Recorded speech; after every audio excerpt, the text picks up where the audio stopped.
Correct.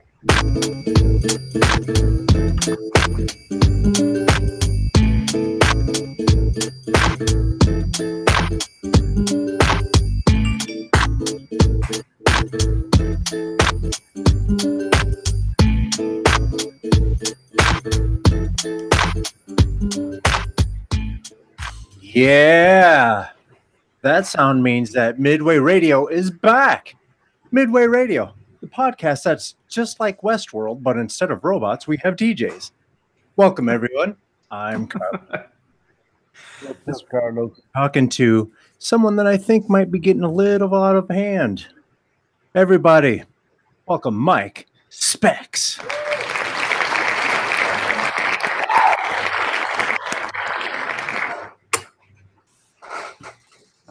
What up, y'all? What up, son? Hey, thanks for having me again, y'all. I really appreciate it. It means a lot. Of course, Mike Spex is like synonymous with Chicago hip hop, so we had to have you at some point. I don't think there's a single event that I go to that I don't see you at. By default. So either he's independently wealthy or he has way more time on his hands than we all like to admit. Nah, dude is just hip hop. He supports the shit out of everybody, and that's what makes him as dope as he is. Yeah, that's on top of the skills. Hey, yeah, he is y'all. everywhere. From the north side to the south side, and everywhere in between. Yeah, That's man, awesome. definitely trying to rep, connect with everybody. All city, baby. Nice. Oh, before we go too far, let's go ahead and welcome B-Boy B. What's up, guys? Yo, How are B. you guys? Yeah, I haven't seen B-Boy. I haven't seen you in a minute either, man, so it's good to see you today. yeah, absolutely. You too, Mike.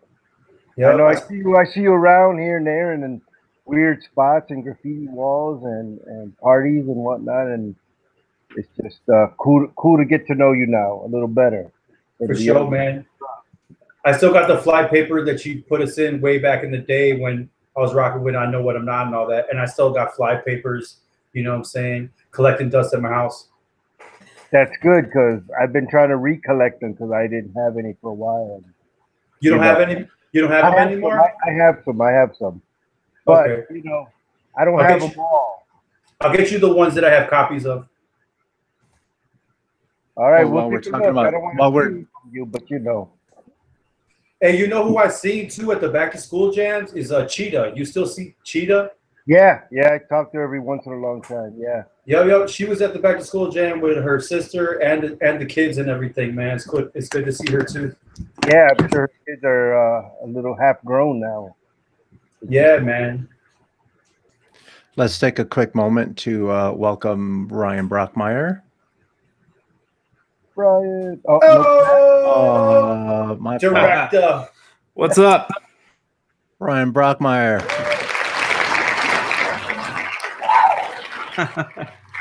Ryan Scorsese.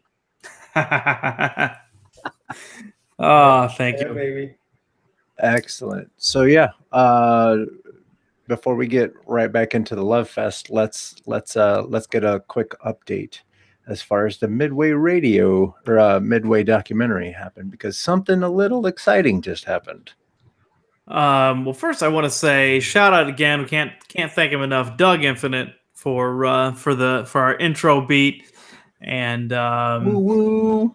That's Doug, huh? Woo! that was Love Doug. Yeah, it. Love Doug. it. Love it. yeah. I need a Doug Infinite beat. Everybody needs a Doug Infinite beat. Not everybody does. He's out in the Bay. He's actually out in the Bay with Carlos in the Bay Area. So you two hook up every once in a while, in different events, because he's still rocking, doing some DJ sets and stuff out there. So That's what's up. yeah, Dude, He's legit one of the coolest cats. And you forget, because he doesn't brag about himself at all. You forget about all the stuff that he's been involved in. And there's a lot of people like that, I think, in the in the Chicago hip hop community, and that's just one of the many reasons why we're doing this project, is to shed that light on it's to shed a light on people that the general public may not know, but especially those who are so important, that are also very, very humble, that don't seek that light, that need, that people need to know about too. So for sure. But yeah, the event that I think that you're talking about is last minute interview opportunity came up this weekend, and we were able to finally talk with Children of Reality MC, Eon's MC, Jelly Bean, aka Freddie Rodriguez. This morning. So we've been he and I have been playing kind of, I guess, schedule tag for the past 2 years, trying to do this. So it just kind of so happened that he was in town, was able to carve out a little time for us this morning. So we got to talk to him this morning. Went over a lot of cool stuff. So obviously talked about Eons and Spillane's and Lincoln Park High School, and just a ton of stuff. So yeah. So thank you, Freddie, for taking the time. Of course, he's flying back to New York because he is one of the stars of that CBS show Bull. It's another one of those legal shows. Yep. I don't watch it. That's not anything against Freddie or anybody else that's on that show. I just don't watch much TV. So I gotta watch it. But I heard it's good, and I think it gets good ratings and stuff. So man, shout out to him for getting another successful project. And I think that's one of the things that we need to continue to point out. A lot of this process of making a documentary takes a little bit extra, because there's a lot of folks that don't live in the Chicago area. Right. And there's a lot of timing and a lot of things that need to happen, especially the bigger cats that we're trying to catch up to. The bigger they are, the busier they are. Right. And so we have to be super flexible with that. Like, so explain that. Like, you guys talked one day, and the very next day, you guys. Yeah, I mean, Freddie and I may have ran into each other back in 98 or 99, something like that, at a couple of things, but maybe not. I honestly don't remember. I honestly can't say that I didn't really know him until we started working on Midway. But then reaching out, like as soon as I reached out to him, he was all on board, and sent a bunch of pictures from back in the day, and just got super excited about it. So yeah, I mean, he's been good too, because it's again, I've got a background. I've got a lot of different backgrounds. I've got a journalism background. I've got a graphic design, creative director background. I've done videos. I've worked on national TV shows and stuff. So I've got a little bit of a background, but not in like the film world, like like someone like him.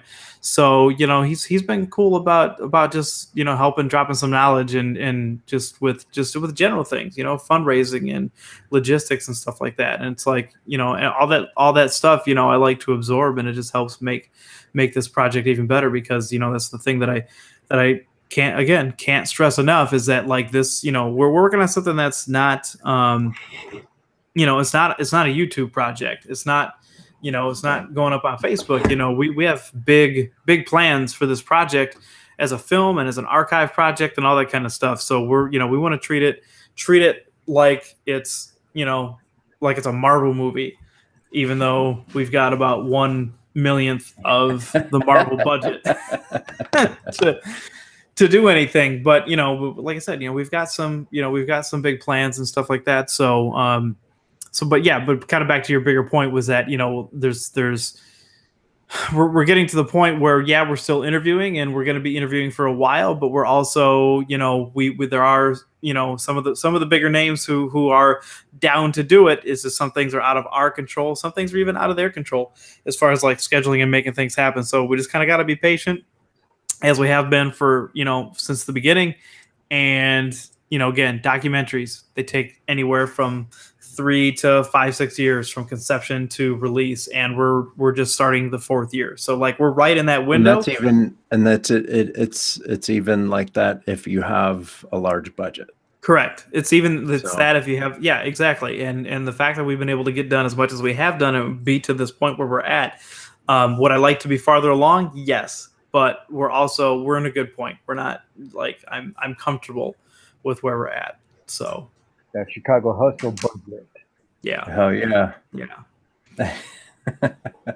So yeah, no, it's cool. And the cool thing is like pulling out, as much as we're doing this for our friends and peers in Chicago hip hop, I've said from the beginning, I want some 50-year-old lady in Montana to at the very least want to watch the trailer and hopefully watch it.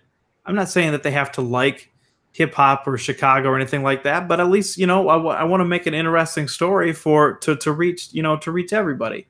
And, and somebody like Freddie's a good example where like we all know who he is and what he's done and his background and everything like that. But, my girlfriend knows him from Can't Hardly Wait when he played Jock Number 3. So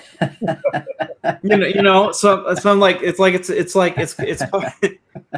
covering that stuff, but it's like, even dead presidents, huh? Right. That's where, yeah. Obviously that was a huge thing for us, but he's, it's cool, and it's going to be cool when people see somebody like him see his interview in full when he's talking about opening up for the Far Side and stuff with the Beat Nuts and almost being signed to Delicious Vinyl. And, for those who don't know, everybody's watching knows, I'm assuming, but for those who don't, dude's a hip hop head. Yep. He's hip hop. So it's cool just to keep shedding the light and peeling back the layers on all this kind of stuff. So, yeah. Cool. What's up? Cool. Carlos, Yeah. you need an intro? What's that? You need an intro? Our host, Carlos. Carlos Gomez, host of the widely successful Sketch Zone podcast. No, but I appreciate the effort. Well, let me get into this then. Yo, Mike. What up? I want to know about your name. How'd you get that? Where's it from? Mike Spex is like, it started with the crew ideologist, because we was talking about like having an identity and having sight. Before the Cool Kids came out, I was thinking of bringing the Gazelles back, you know what I'm saying, and like the whole 80s shit with the spectacles. And the reference was also from a writer called Spex. He was from Night Monkeys. He was down with Robot, and they were down with TCK and Arrow. Rest in peace to Arrow. But Spec, he wrote Spec, and he was influential to me. But it was just all that combined together, and then it became a whole bunch of different meetings. And like Mike Spex having sight, like, Specs from a computer, or even like, that Slick Rick reference where he's like crumbs. It's just like you get specs, like in the game you get nothing, a lot of the time when you're an independent artist. So it just became like a lot of different meanings, and I was like, yeah, I'm running with it. One of the persons that I first developed ideologist with, his name is V, or Vladimir, and he used the name too, V Specs. So it was like V Specs, Mike Specs, Cliptic Shadow, Moyle D, Seneca, Rob Fury. It was all of us. It was like, and we came together out of like 3 different crews that came together, and we all kind of came together at my parents' house in the basement where I had built a studio. It was North Star, Titan Clash, and Lost Souls. So it was those 3 crews coming together, and that was happening a lot of the time back then during 2000 era. There was a lot of crews, and everyone wanted to be like Wu-Tang or Real Estate Assassins. You know what I'm saying? Nice. Yeah, so that's kind of who you looked up to when you're putting together these groups. Oh yeah, definitely, man. Like there were so many different influences at that time. I can't even like name all of them. From graffiti to the breakers to the MCs to the DJs, it was just like an onslaught of hip hop, and the crews were so deep back then. So were you with did you develop Ideologist first, or were you doing solo stuff first?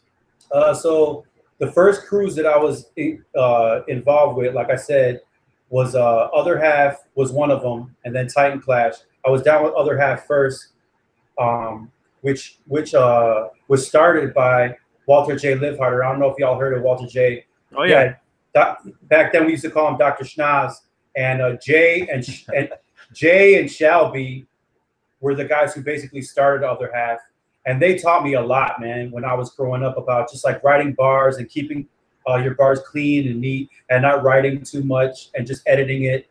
So, and I looked up to them a lot because they were already siphoning and I want to get into siph, you know. So our crew was called Other Half, and we kind of like disbanded after a few years because things didn't work out. But Shall B kept on with Max Cal and a few other heads. But then I started going hard with Titan Clash.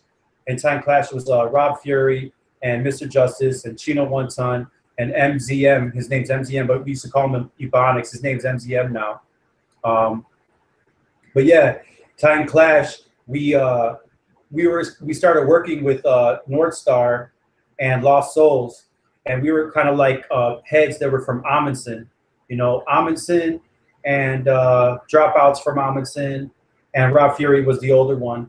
And we just all convened and came together and just started making a whole bunch of tracks. We were really big on production too. Like back then, you know, like the Bomb Squad and Public Enemy was really influential to me. So it was like, yeah, let's come together and make beats together, you know, which you don't really see nowadays. It's just like one producer, one man show. But back then it was just like, yeah, the whole team's coming together.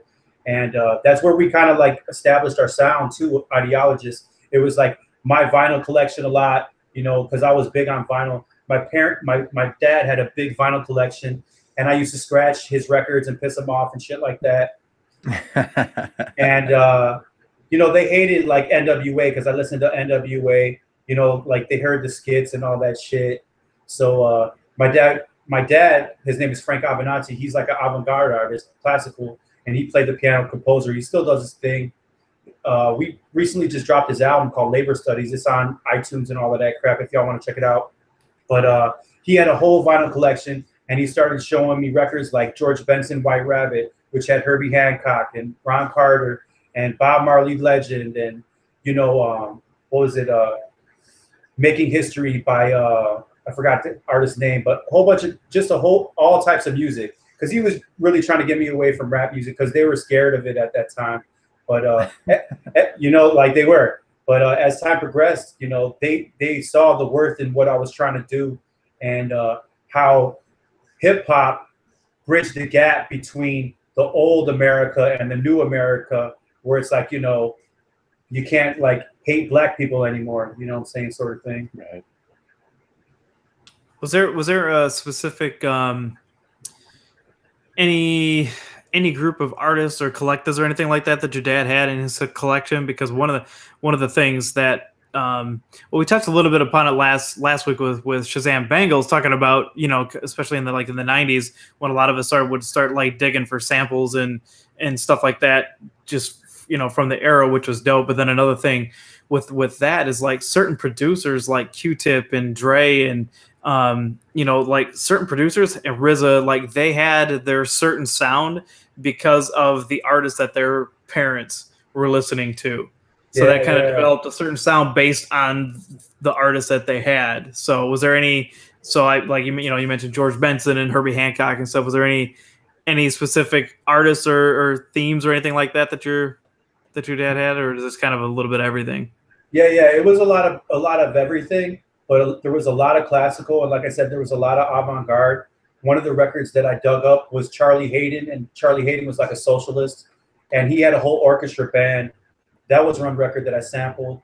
But you know how you're speaking about Q-Tip, Pete Rock, RZA, like I was really influenced by them a lot too, and Dre. So I was digging up the things that they dug up, and I was looking for those samples too. So it's like I was from the generation where it was like I was digging up all that stuff, and that became a part of the Ideologist sound and the sound that I was coming with specifically. But yeah, my dad, he had a whole bunch of records, specifically like Miles Davis, the greats. He had a lot of Beatles, John Coltrane, So, you know, it was just all the most beautiful music that, you know, everyone knows.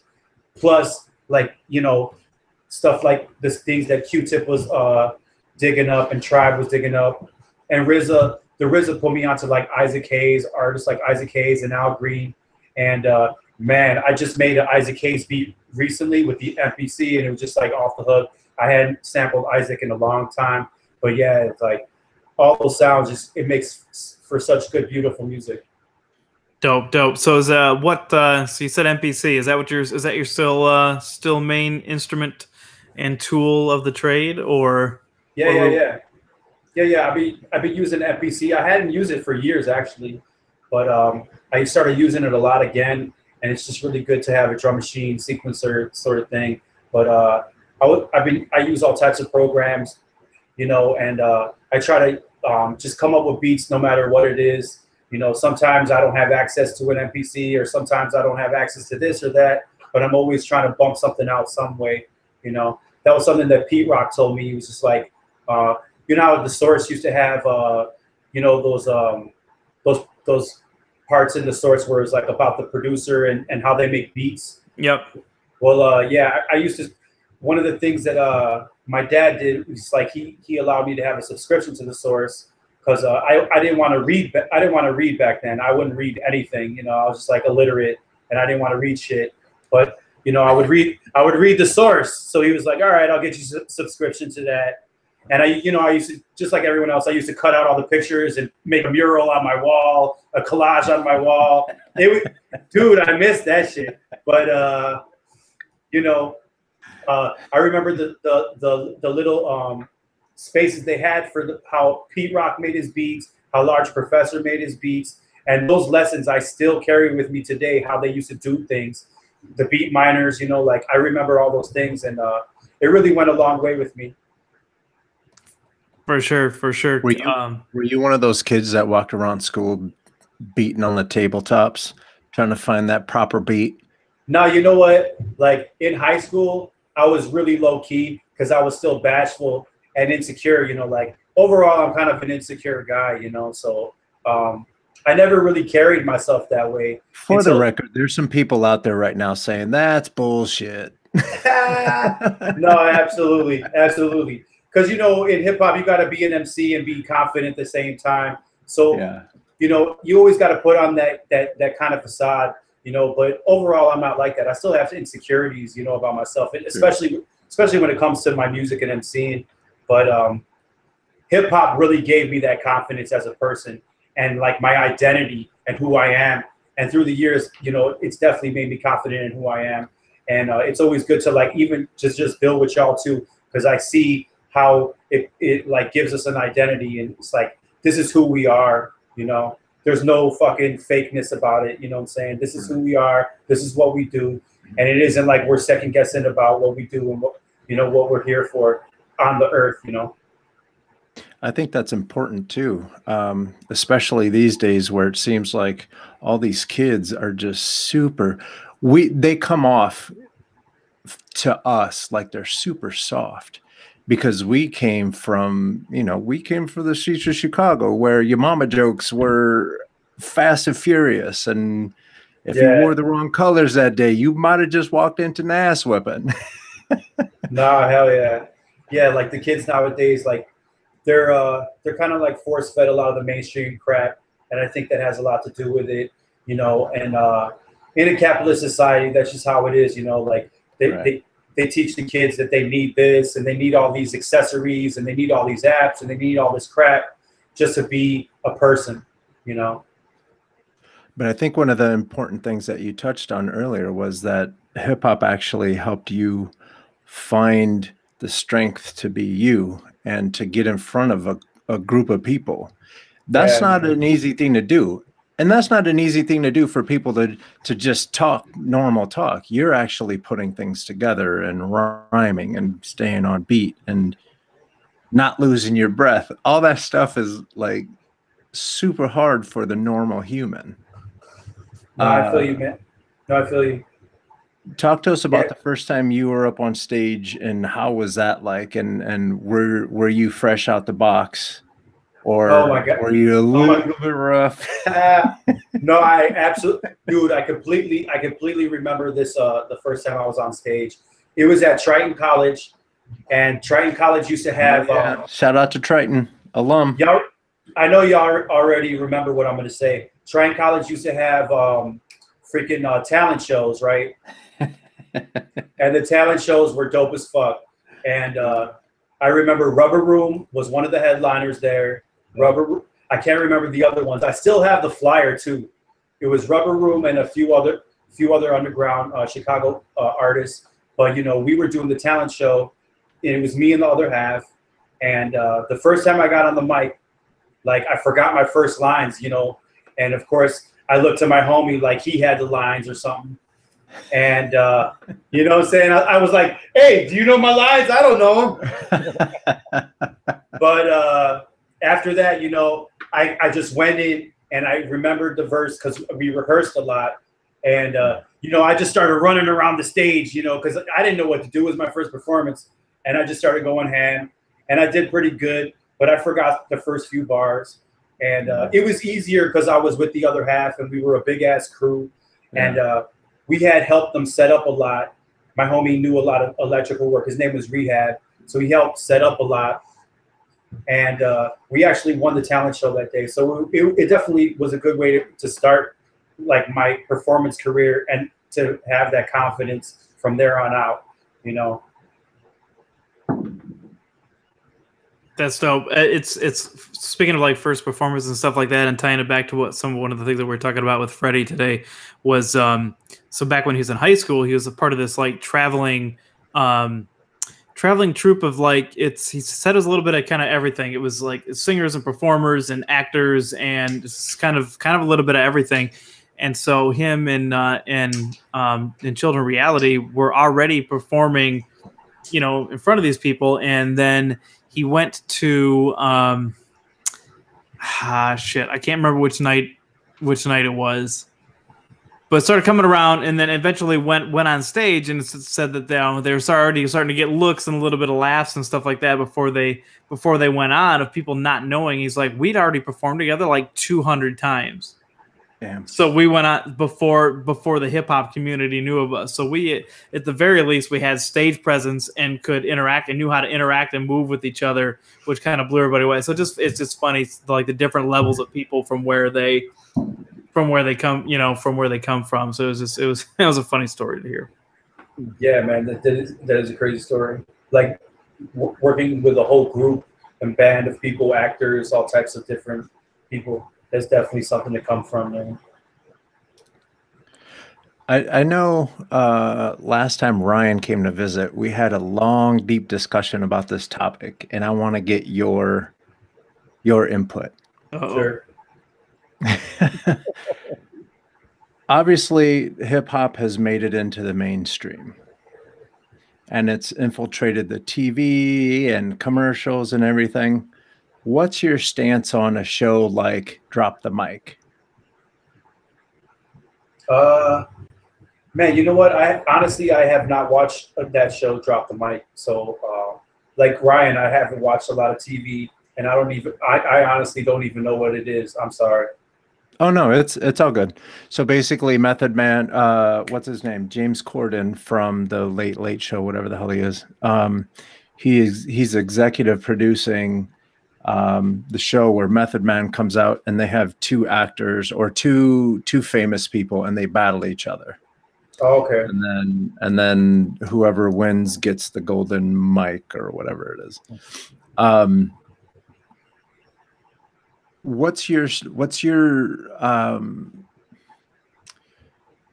are your thoughts when hip hop goes that far? Basically, do you think it's getting watered down, or do you think that that it's cool, just like, hey, go make your money? I think it's just, like hip hop going mainstream is a beautiful thing, but it's always like a double-edged sword, as far as that's concerned. And I think that a lot of the times, once again, like the rest of hip hop is kind of divorced from the rap scene. If you go back all the way to, when the rappers took over hip hop, you know, and Grandmaster Flash lost it to Melly Mel and his crew, the Furious Five. You know, even all the way back from then, you know, it became all about rap and not about the DJ. It used to be all about the DJ and the B-boys and the visual and the music, and then it became about the spoken word and, you know, the individual. And, you know, don't see anything about graffiti whatsoever, you know. I mean, and graffiti is kind of like the antithesis of it all, because, like, it, you know, graffiti writers bomb property, and that's like, you know, the antithesis of capitalism, right? They're bombing private property. You know, Right. a lot of graffiti writers or even b-boys, they're capitalistic too, and they don't necessarily cite it that way. But I mean, as far as my inside is concerned, that's how I cite it, you know. And I think that hip hop is always kind of divorced from itself in that sense.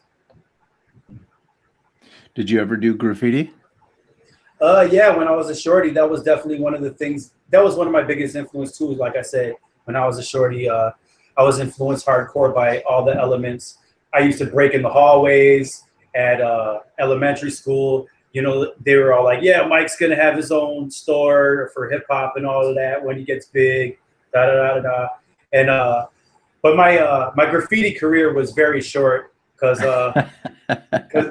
it was, man. I wish I would have stayed with it longer, because I could still, like, you know, I still got hand skills and I still can do pieces and shit.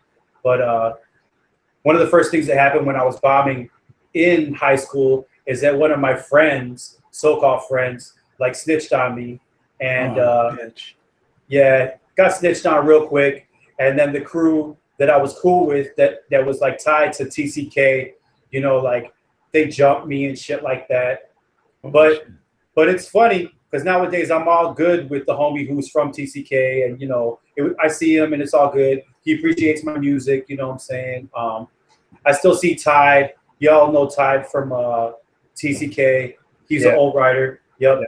I still see Tide and KQ, and I see Robot. I seen Robot a while ago, you know what I'm saying? So it's all good. It's all water under the bridge now, but that was one of my first things that I did when I was a shorty. I was definitely a bomber, and I would definitely tag the streets, you know. Sounds like you know a lot of Northside guys. So what school did you go to?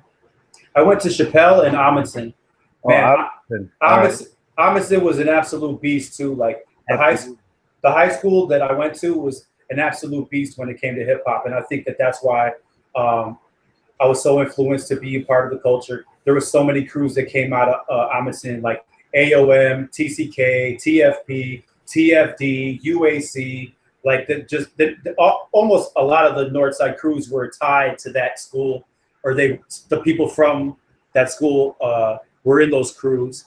So I was like, even TDS was bombing crazy too. Pokey, Pro, Mask. Like I said, Tide was bombing crazy too. Like, he was scratching. He made the news. I don't know if y'all remember when Tide made the news for scratching. He was scratching glass so much everywhere. Who was he bombing with, B-Boy B, at that time? You know what? I don't know. I just saw Tide. He works at a restaurant. He's like all into foodie stuff. Man, I can't remember. He used to always bomb with somebody, and they got caught up, so to speak. Yeah. And it was on the news, and all that stuff was just really influential to me. One of my homies, Black Attack, he became a brickhead. Yeah, CJ. Yep, CJ. He's part of Crook's crew now, but it's funny. He used to cheat on me on keyboarding because he was a freshman and I was a senior. You know what I'm saying? So he always, he always remembers me to this day. And, you know, I used to give him tapes back then too when I was a senior, because I would make tapes, and he still has the tape from back then. And we would actually connect, and I would help him form Connect Force, which was in Uptown and Alternatives. Yeah, Connect Force, right. You know, moving on to the future, like 2000 era, you know what I'm saying? And that's just like kind of like how the whole history started with Northside hip hop, as far as my life was concerned, you know what I'm saying? Black Attack was big, and that's how I met Fat. I met Fat because he had started the program, and I got really close with him, and I got close with people from X-Men like that too, you know what I'm saying? With with my homie DJ Dishwash, Jedi, you know what I'm saying? And yeah. it was just so many people going at alternatives too at that time. It was just crazy. Yeah, that was a good spot. We threw a few parties there. Man, that whole era was just beautiful. He's doing his thing with Shadow Master now too. He's trying to do his thing in Englewood. The spot's called 1213 right there. Yeah. That's a plug for my homie Fact. I just saw him yesterday and CJ too. Yup. We passed by that Humble Park jam we threw. Yeah, man. They're still doing their thing, trying to help out the community and teach the shorties. You know what I'm saying? Yeah. So did you dabble in any breaking? Yeah, man. I would, dude. I was so like involved with breaking, but I wasn't good at breaking, and I knew that. You know what I'm saying? I knew I couldn't break. You know, because for some reason I could never do a helicopter. My center, you know, was always like weak, so I could never really do good moves. But I had style, and my footwork was crazy. So like, like for real. And a lot of the b-boys, they would show me respect, and I would break in the brickhead circle a lot because I would come around and chill with them a lot. And to this day, like a lot of the brickheads shake brickheads up with me, you know, like with the arm and everything. You know how they do the arm shake. Like Anna Crown would shake that up with me. My homie T2 shakes the brickheads up with me to this day. You know what I'm saying? So it ain't like I'm a brickhead, but you know I'm kind of like down by law that way with them. They was in the video Breaking Foundation with the Elephants. Fast forward into the, you know, the newest era, the shorties that I'm involved with now, they're like 25, 20s.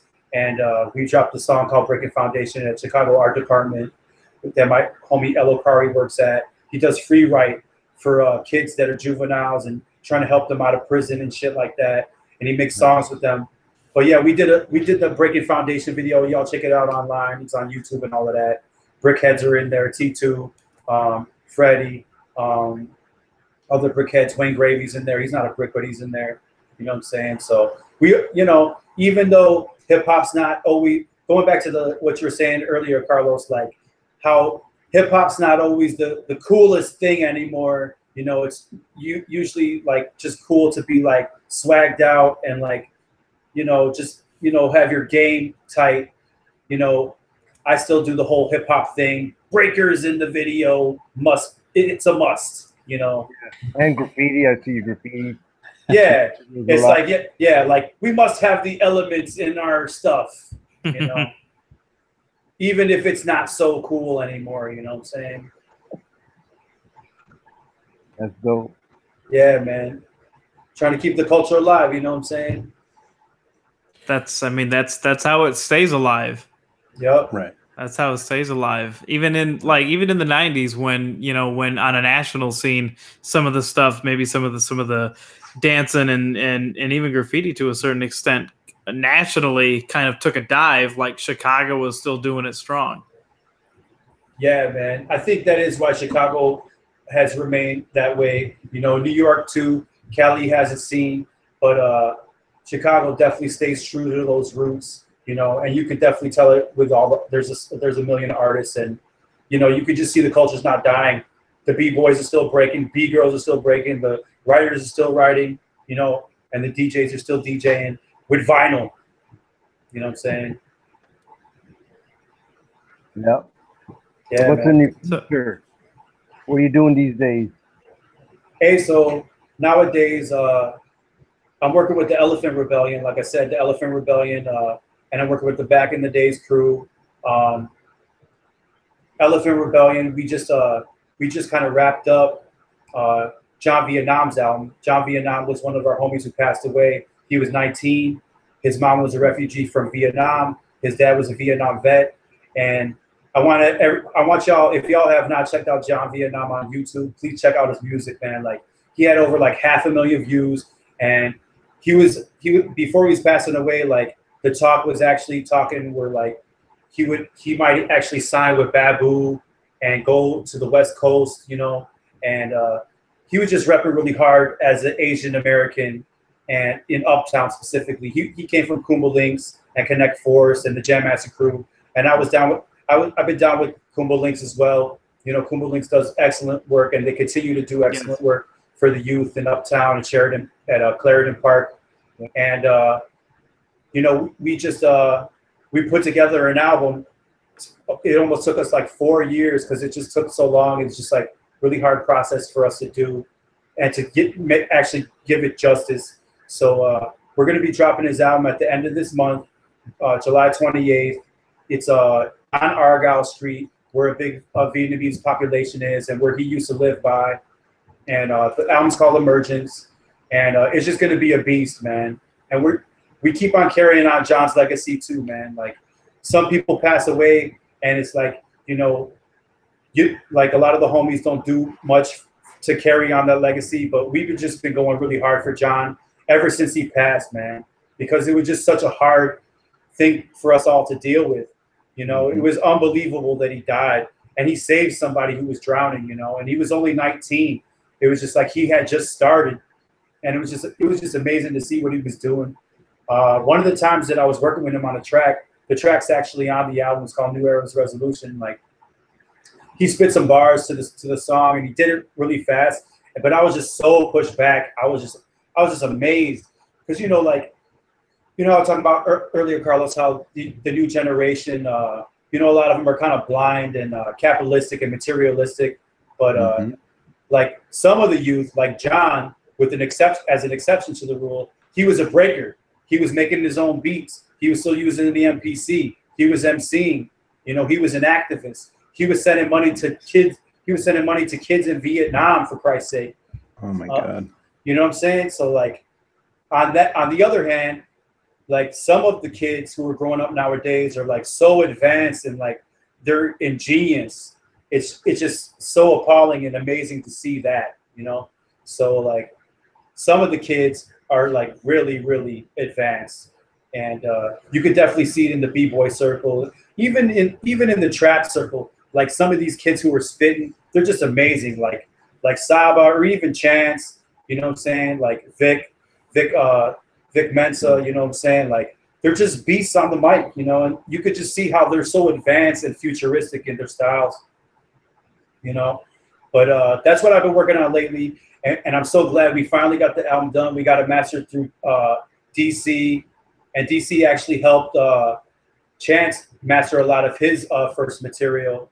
So, you know, we're just connecting all the dots that way and keeping the hip-hop community tight in that sense, you know what I'm saying? Besides that, I'm working on my solo album. You know, I always mention myself last, but I'm definitely working on my new solo album, and my solo album is definitely going to be a beast. It's got production from my homie Dream Tech, from my homie Iran Kabashi from Elephant Rebellion. I'll give y'all, I didn't want to tell nobody, but I have like a catalog of Dream Tech's beats too, because Dream Tech is one of my homies too. Yeah. And I've been sitting on the catalog of beats, but it will be coming out. You know what I'm saying? So I'm really looking forward to dropping that shit too. You know, it's just a long time in the making. Back in the days is also working on our second album as well. And I'm also producing Queen Zenobia's new album. You know, that's one of the things that I was really happy about that I did in my career was help Queen Zenobia actually drop her first album. You know, she's a Zulu queen. And I think she's one of the first Zulu queens in Chicago to actually do that, like drop an album. We called it African Hustle. You know, I really strongly pushed her to call it African Hustle because she's an African socialist. And we're just trying to carry on those legacies, you know, and keep the community conscious in that way, you know, as far as socialism's concerned, as far as hip hop's concerned, and, you know, very anti-establishment type shit. Shout out to Queen Zenobia too. We have not forgotten you. We have not interviewed for Midway yet, but we're not moving on without it. So yeah, I told her. Because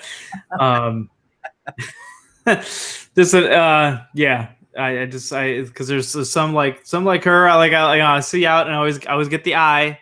Always get the eye before I told her to chill. I told her to chill. I was like, chill. You're gonna get your time. It's all good. No, it's all good. But I just always like to make sure that we we push that we don't forget. So if we told you we're interviewing you, we are interviewing you. Just know that we have some other things going on. No. Queen Z, she's one of my comrades and like one of my closest homies.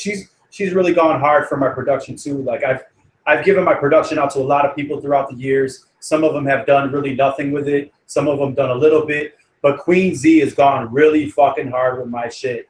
You know, like she put me on her album.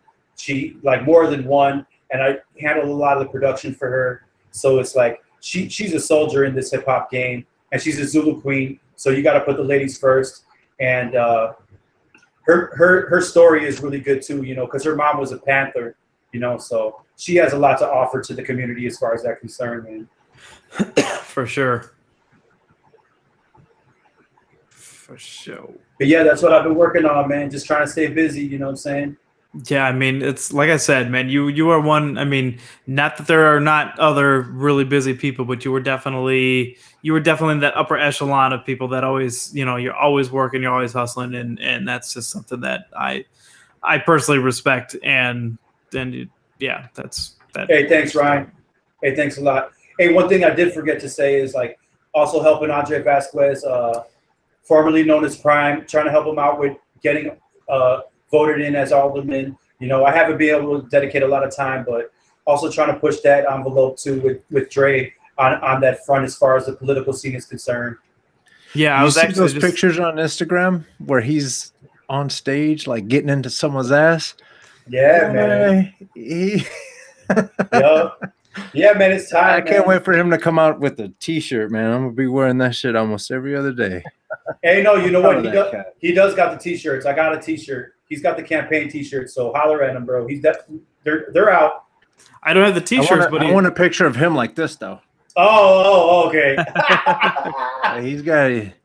He's taking over, man. I need an aggressive t-shirt. He stopped by the crib yesterday to drop off one of his window posters. So we got that up because we represent too. We're actually I only live like 5 minutes away from him. We're in the same district, so I'm on board with that and hoping to contribute to the campaign in some creative way as well as we go. So this is I'm trying to think, and this is what the third from our from Chicago hip hop that's now tried to run for office. You had Rhymefest and Fahim Shabazz, and now Prime, man. I think Prime's got a good chance, man. He's really doing it the right way, really building up that grassroots stuff, man. I wish nothing but the best. I know he'd be dope for that. Yeah, man. I really think that he could do it too. It's crazy because my homie from Elephant Rebellion, he hit me up the other day and he's like, "Oh, your homie's running for the 40th? My homie's running for the 40th too." So it's like, yeah. There's so many people running for the 40th now. It's like the Democrats are going to cancel themselves out, and then Patrick O'Connor might win again. So when I talk to Dre, that's one of the things. That's one of the main issues too. That there's too many people running now. So it's like you know. Yeah. At the same time, look at what happened in New York. We had that 28-year-old young lady just took over. Change is coming, y'all. It's coming. No, it's definitely coming. And I hope the damn Republicans are ready. You know, I think we can go back to the story that you were telling, how hip hop helped build you and your character, and we're starting to see the people that jumped in on hip hop and did work on their self-confidence, and now have, as an adult, they have the confidence to go in and be like, wait, hell yeah, I can make some change. And it's not just like a household change. It's not neighborhood change. Like, they're legit going to change government now. And I keep telling folks, this is the old way of doing things. That's why it seems so bad, because this is the last gasp. We have a lot of these young cats who don't believe in all that bullshit, that believe in equality, that believe in taking care of your brother. That's what we're coming into. And you're going to see that era starting to come in. And it starts with folks like Prime. It starts with folks like all these other hip hop cats in Chicago that are starting to make a change. I think that's really cool. Really important happening. You running, Carlos, over there? No, I got too many skeletons in my closet.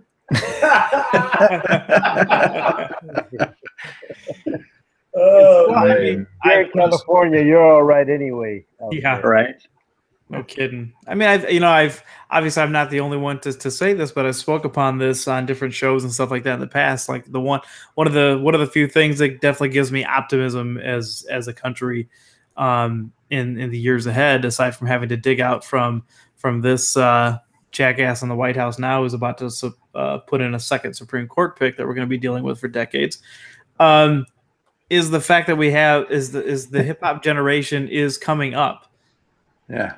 Now, and it's the generation of inclusion. That's what definitely has me optimistic about that, is those types of people that are going to be coming in and trying to get in those positions. So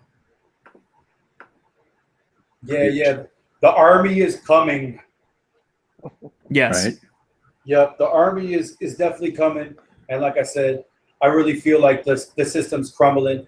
And that's why you see like dummies and puppets like Trump nowadays in office, because the ruling class knows that they need a dummy there because they're running around and they don't know exactly how to deal with these problems anymore that the working class has, and they don't want to give up their money to fund school, healthcare, education, and make the country work in a logical way for everybody. And I'll be damned if I ever get it. But, like you said, Ryan, the new generation is coming, and we're here, and we're definitely making those changes. And I think it really starts with grassroots too. Like I'm helping Prime run, but I don't necessarily believe in the Democratic Party either. But I think that we need to like fight on every single front that we can. It's important that we try to fight on every front that we can. And like, even with Midway is a reflection of that too. You're trying to give exposure to all these independent artists, which is showing a working class struggle, which is showing what people go through when they're not rich or they don't have a record deal. You know what I'm saying? So I really think that it's crucial at this time in history that everybody stands up and do whatever you can on whatever front you can. You know what I'm saying? It's really important. Whatever you could do, it's going to help. Especially with America. I talk to my dad all the time about America and the empire, and I always say, like, how long do you really think America empire is going to last? Every empire lasts for so long, and then it collapses. And it would almost seem like with Trump right now that the whole shit's just going to collapse. You know what I'm saying? Like, the shit's just going to fall, and then there's going to be more civil war in the street than there is now. You see an increase of people just shooting people, and shit's going crazy, right? Yep. But that's why it brings me back to my point. We got to fight on every front and try to make an empire falling the best case scenario that it can be. You know what I'm saying? So that we can actually bring about a better America, or just a better working class across the world to help people in general.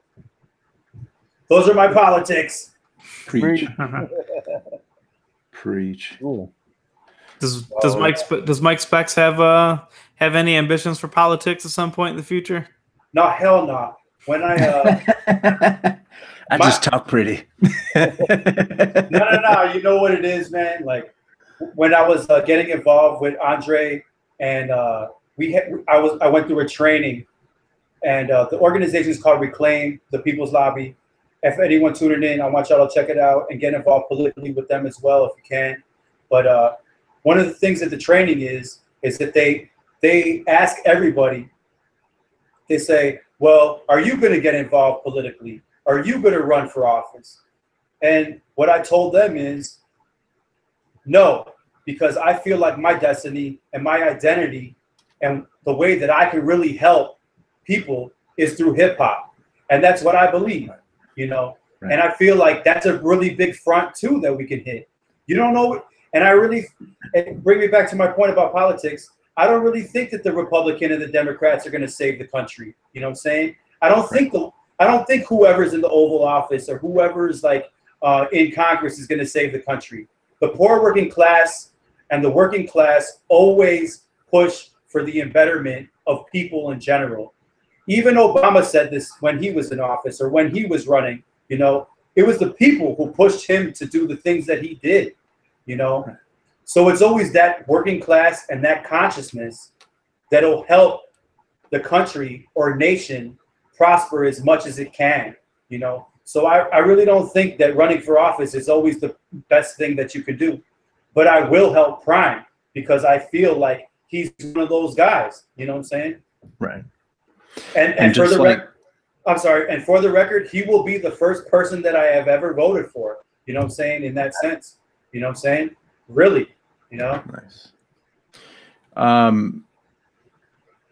There's a lot of good guys that need the pokers, you know what I mean? So like if you watch any political drama show, you always have the guy who's wheeling and dealing, and then you have the whip. So you need the folks that can say bad words. So let's say Andre's out there doing his thing. He can't go up there dropping F-bombs and all kinds of stuff while he's on stage, but that's what we're for. Yeah, exactly. Right? So we got your back, kid. I got all kinds of F-bombs you can borrow.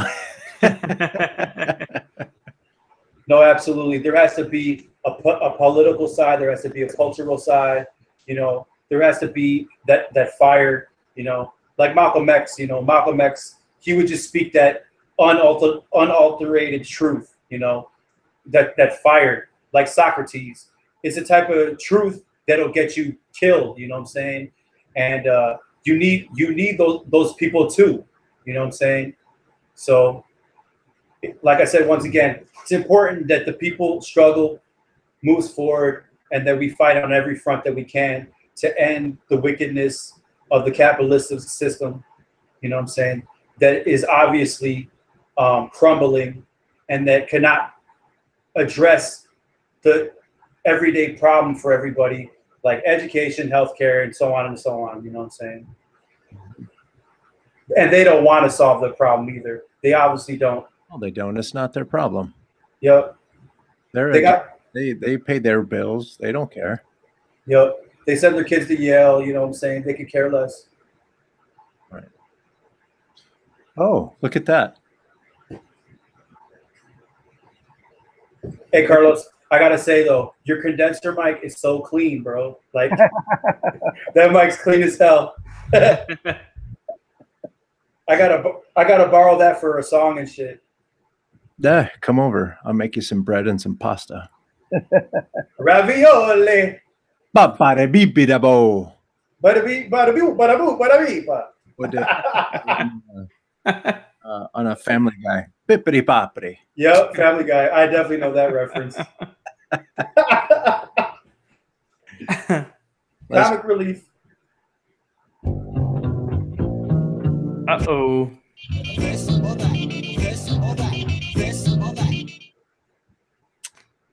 Mike Spex. Yeah. This or that. Lasagna or ravioli? I'm Italian. Don't make me pick, man. Don't make me pick. But... I'm sorry. No, I got to know what to practice. I don't know, man. Don't make me do it, man. Don't make me do it. lasagna, because it's just like it's more. Take a stand. Yeah, lasagna because it's more. But like you said, those handmade raviolis. Woo! My great grandma used to make that. She was Sicilian, and I knew her. She taught me how to make Italian food and all that shit. God bless her soul, Grandma Anna. You know what I'm saying? She used to make the raviolis from scratch with her hands, just like you was talking about, Carlos. You know what I'm saying? Watch on Instagram, and in about another couple of days, you're gonna see some Cuban rap. Some hand skills, some real hand skills, baby. Group or solo artist? Man, you know what? I always roll out with the crews, you know, because like I said, I'm down with Mad Crews, rep the Chirac Nation always, you know what I'm saying? But I always have time to do some solo shit as well, you know, so I'm creative. I wake up every day and I'm making music, you know what I'm saying? I always writing a song, you know, wherever I am, I think of a song. So it's just bleeding out of me. I want to give a big shout out to my parents, you know, who were a big influence to me. My father Frank and my mother Ruth, they're musicians. So it's like that's who I am. You know, I'm a sibling of 3. I have a little brother Paul, my older sister Rachel, but I was the kid that, you know, was actually the musically inclined person. You know what I'm saying? Nice. So I can't answer that question. I am sorry, Ryan. So far, we're 0 for 2. Yeah, he's not answering any question. I got one for you then. Would you rather make beats or make words? Oh man, what kind of questions are these? Hard one. No, you know what? Sure you're... No. You know what? I'll answer this question. Chicken before the egg thing, right? I came before the chicken and the egg. I said that shit in my rhyme, right? I came before the chicken and the egg. Whoa, and dirty boy. And nah, but you know what?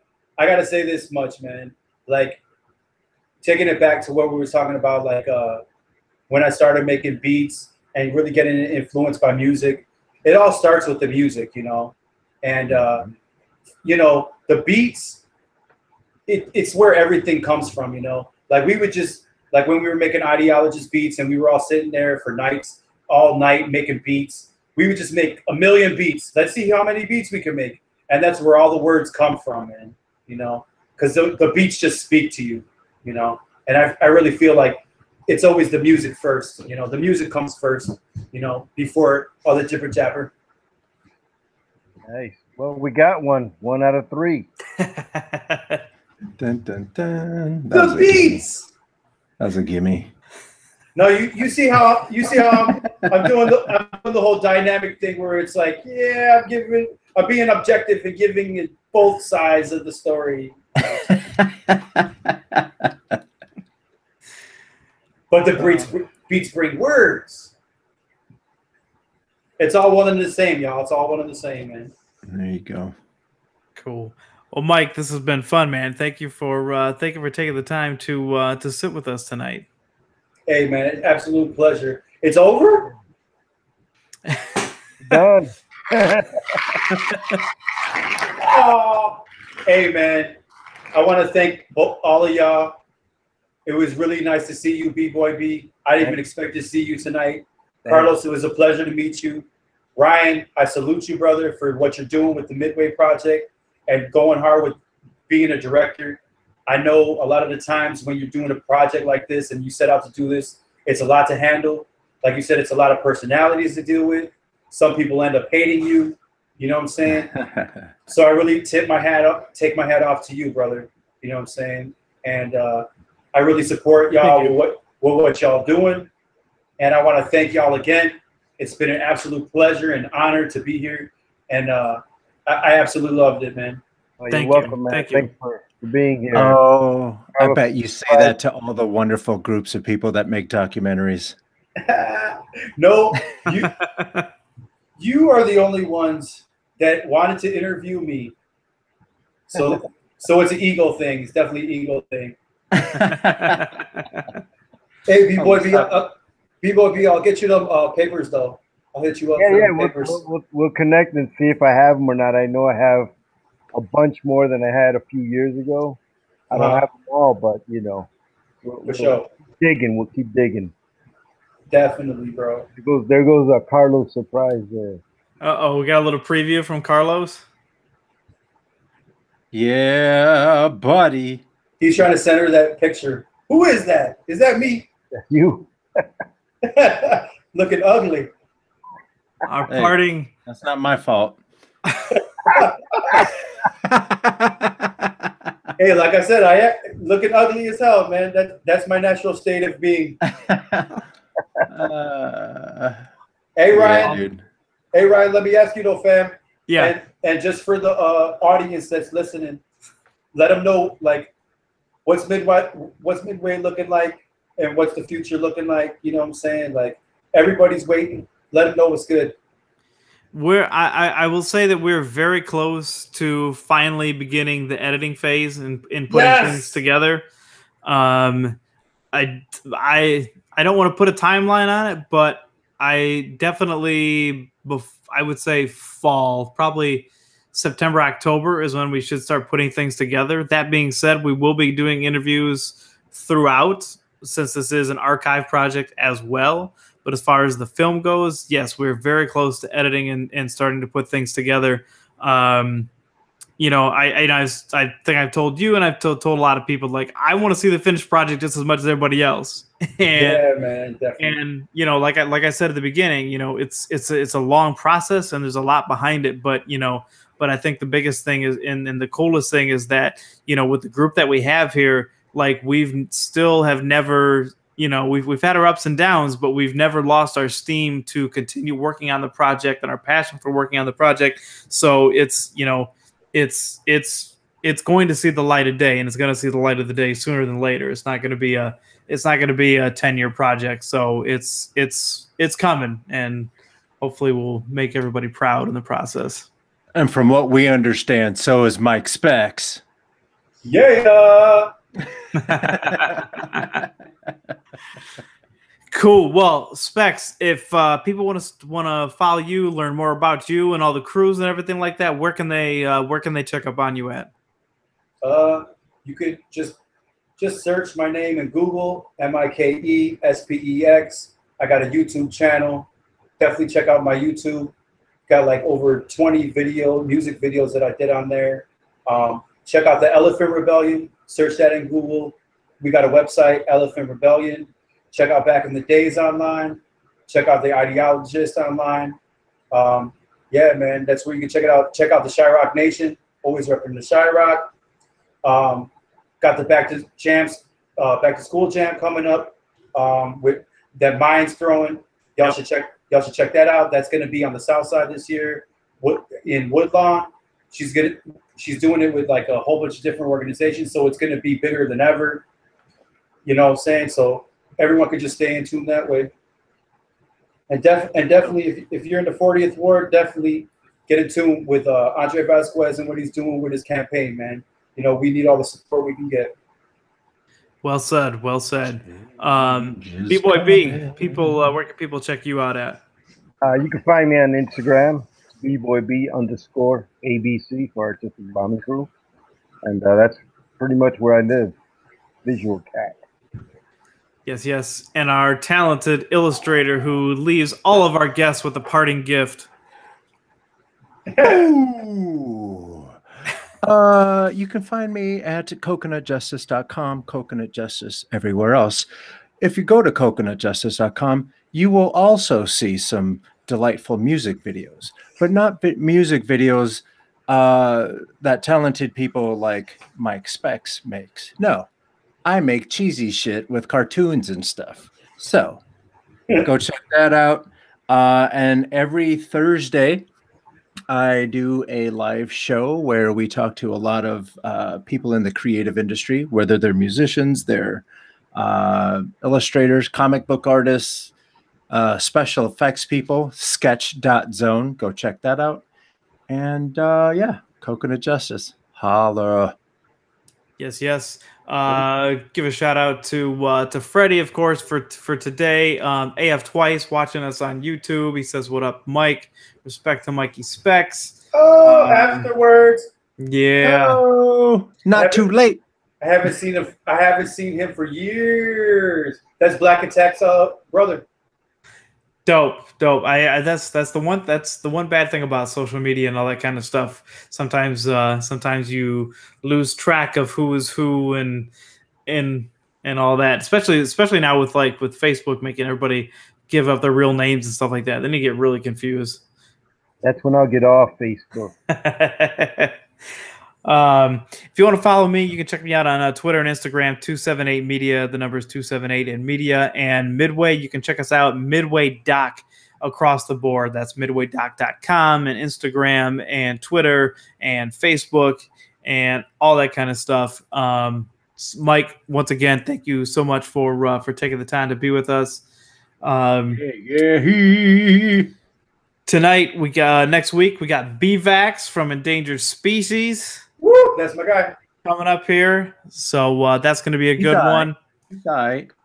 And shout out to Shure Microphones for sponsoring Midway Radio and our interviews with some microphones, and of course Doug Infinite on the beat side. And man, Midway Radio number 35 is in the books, folks. So check out our YouTube channel and watch some of the past episodes, and we will we'll catch you guys next Monday night.